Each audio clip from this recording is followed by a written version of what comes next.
Well, it's Lost Astronaut. How's it going, folks? Inside the Indie.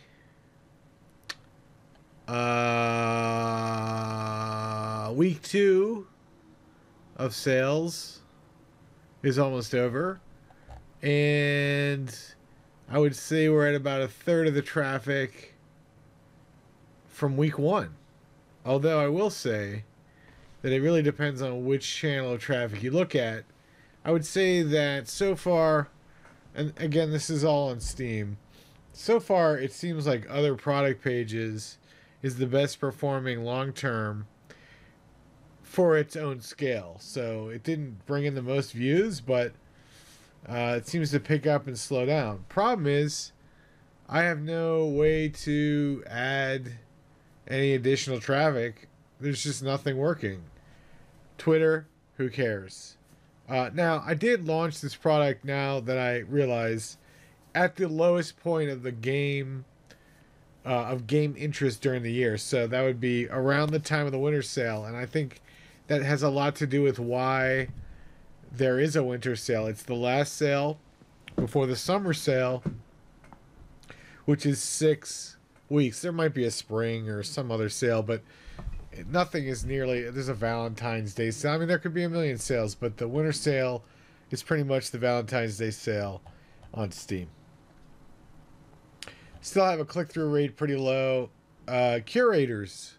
Lots of curators have been emailing me, taking the game and not reviewing it, or like they do review it and they've been nice, a very small percentage of them.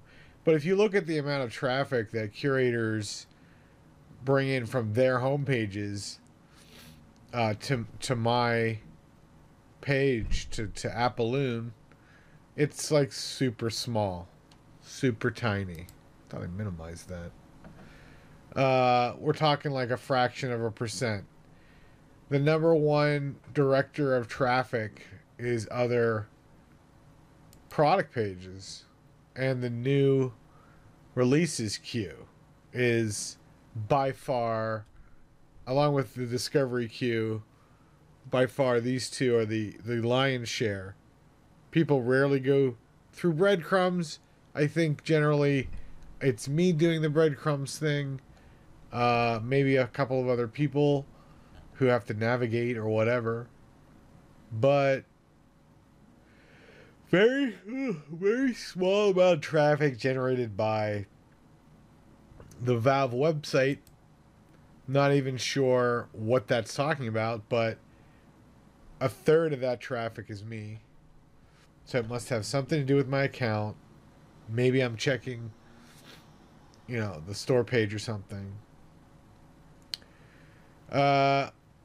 Impressions wise, the biggest performer was the browse search results, with the second most populous impressions being specials full list, which is described as being browse search results. So a good section of the specials and browse search results are actually probably overlap, or somehow otherwise related,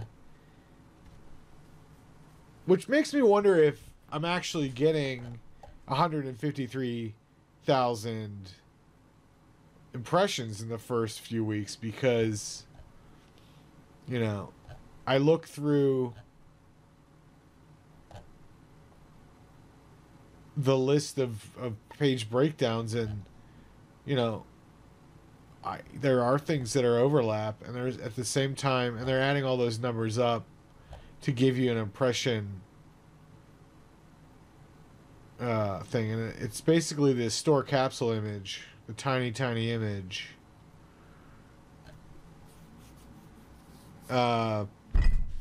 It's just the word Apolune in the color, but whatever.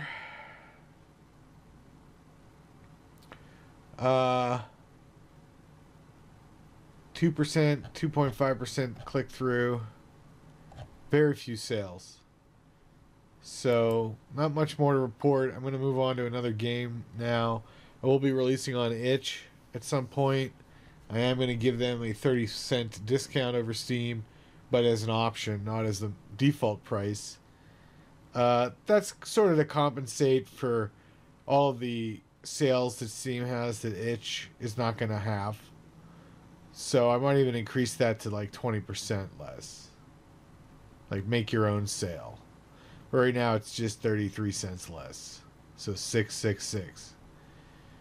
But, you know, it's difficult to work with this stuff and to see the dismal sales figures of my buddies bought it. You know? Yeah, I've sold one unit. I don't know where it came from. I think my buddy said he was going to buy it today. He bought it today, I guess. Because these are not, it was added to 3 wish lists, but the amount of wish list adding on this game is extremely small. And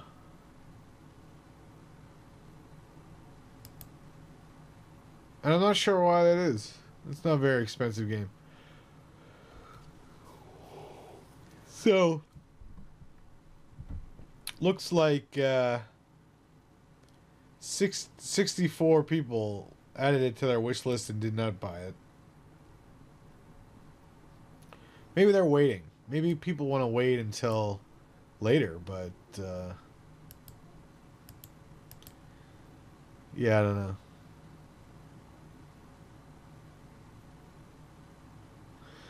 So that's about it for today. I don't have much more to say. I'm going to figure out the Steam Audio API. Not really sure what to do next about that. In Apolune, we have some crashing occurring after like an hour and a half. And that's a pretty edge case.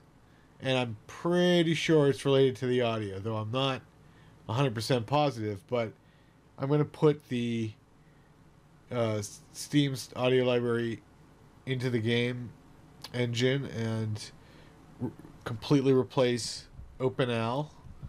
And maybe even release the source code for that, since I'm not going to be using it anymore. And I can probably patch that in with Zero Types library, so you could have like a full implementation of OpenAL. And then I'm going to move on to the Steam Audio library, and I might backport that to Apolune and perhaps other things, because, you know, it is what it is. Hey, before I go, I guess a little bit of an advertisement. Atlas Tile Editor. So far, a lot of, you know, positivities from that. God,